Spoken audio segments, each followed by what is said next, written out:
You have your finger on the pulse of what officials here in Beijing are thinking, what they're planning in terms of these trade conversations, how close we are to a deal.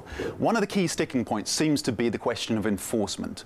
Is China prepared to accept a regime of enforcement to ensure that they stick to the deal as the US has proposed? Well, I think that the discussion is still going on, as Vice Minister Wang was telling the Congress MPs section going on in Beijing. So that I think they are involved in the daily discussions. I think he was saying that if a mutually mechanism in place that can monitoring on both sides, I think China is flexible on that, and that's I think his position.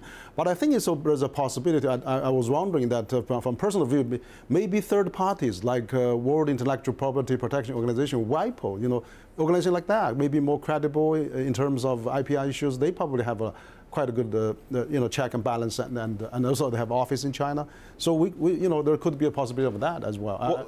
Well, I mean, you referenced the comments of the Vice Commerce Minister Wang Shouwen talking about a two-way enforcement mechanism. Yes. What would that actually mean for the U.S. side? What are they trying to enforce the Chinese from the U.S.?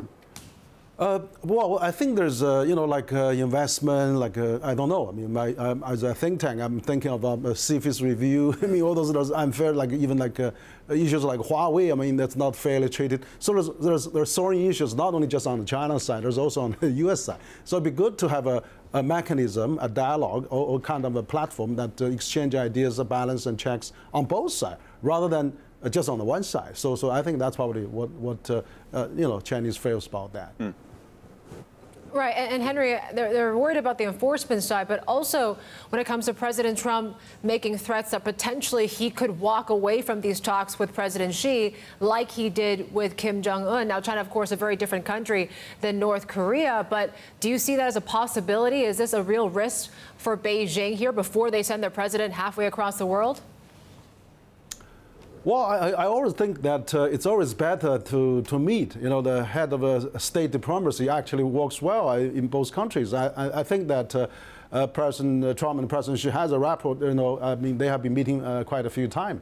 So I don't think that anything is bad. If they meet, it's always going to be something positive come out of that. I think after all, there's a lot of decisions made at a high level. So I think it's really not a bad idea to meet. But of course, it has to be really ripe and mature, and also, of course, mutual respect is always emphasized on the Chinese foreign diplomacy. So I think that President Xi probably has to take that into account, that how to really constructively build the deal rather than threaten or walk away and things like that is not really productive. So I think that both sides are looking for a deal, and both business community of both countries are looking for a deal, and the rest of the world looking for the deal. So we need that deal to boost the growth and confidence of 2019 economy worldwide, actually, not only for China and the U.S.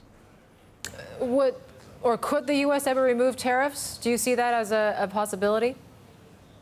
No, I don't think that is a possibility, because we already have quite a bit of slowing down in China, but also the rest of the world. And I think the U.S. economy is really suffering. I mean, Apple operation in China is affected. The U.S. company in China, they have set up 8,000 companies and conducted about, get about 500 billion revenue in China. I mean, if this tariff is raised, it's not just hurting Chinese companies, but largely hurting multinationals.